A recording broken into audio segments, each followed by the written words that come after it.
committedly, sir.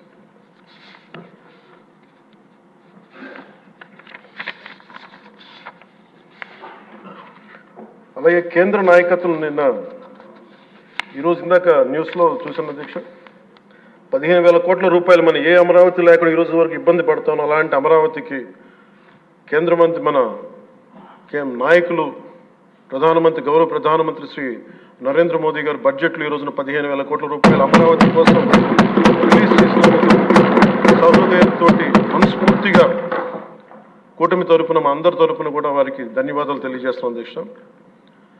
To Honorable Prime Minister Sri Narendra Modi ji, we are grateful to you, sir, for releasing the funds and will be eternally indebted to you, sir.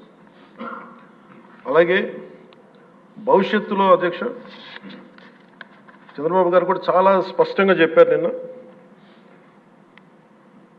ప్రభుత్వంలో భాగస్వామ్యంలో ఉన్న కార్యకర్తలు కానీ మా సహచర ఎమ్మెల్యేలు కానీ మీరు వ్యక్తిగతంగా ఏ తప్పులు చేసినా అది ప్రభుత్వం మీద పడుతుంది. అలాంటి తప్పులు జరగకుండా చూసుకోండి.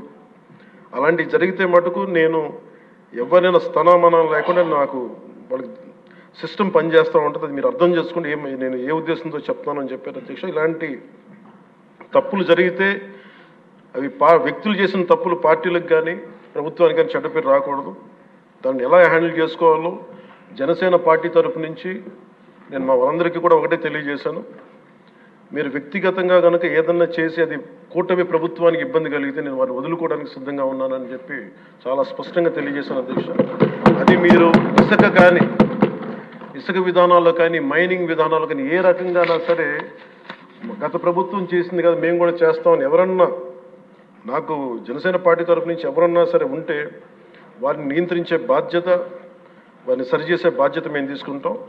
అలాగే చట్టపరమైన తప్పు జరిగితే చట్టపరంగా ఎలాంటి చర్యలు తీసుకోవాలో అది మాకు కూడా అప్లై చేయండి. నాతో సహా మేము తప్పు చేస్తే నాతో సహా ఆ చట్టాలు నాకు కూడా అప్లై చేయండి. ఎవరు దీనికి అతీతులు కాదు. దీనికి ముఖ్యంగా ఈ 5 సంవత్సరాల కాలం ఇది హాలిడే కాదు ఎవరికి. మన ముఖ్యమంత్రి గారు కూడా చెప్తా ఉన్నారు,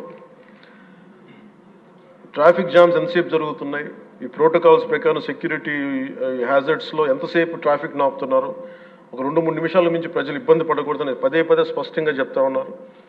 అలాగే మన ఎస్కార్ట్ సెక్యూరిటీ వల్ల సామాన్య ప్రజలు ఇబ్బంది పడకూడదని మాకు దృష్టికి తీసుకొచ్చారు. ఖచ్చితంగా దాన్ని మా కింద అధికార యంత్రాంగాన్ని మొత్తానికి తెలియజేశాను సార్. అలాగే ఈరోజు మనకున్నది భవిష్యత్తు బాధ్యత. ఇది కేవలం ఈ హౌస్లో ఉన్న వ్యక్తులకే కాదు అధ్యక్ష, ఇంక్లూడింగ్ బ్యూరోక్రాట్స్కి. గత ప్రభుత్వం చాలా అవుట్రైట్ తప్పులు చేస్తూ ఉంటే కూడా బ్యూరోక్రసీ చాలా వరకు చాలా నిర్లిప్తంగా ఉండిపోయారు అధ్యక్ష.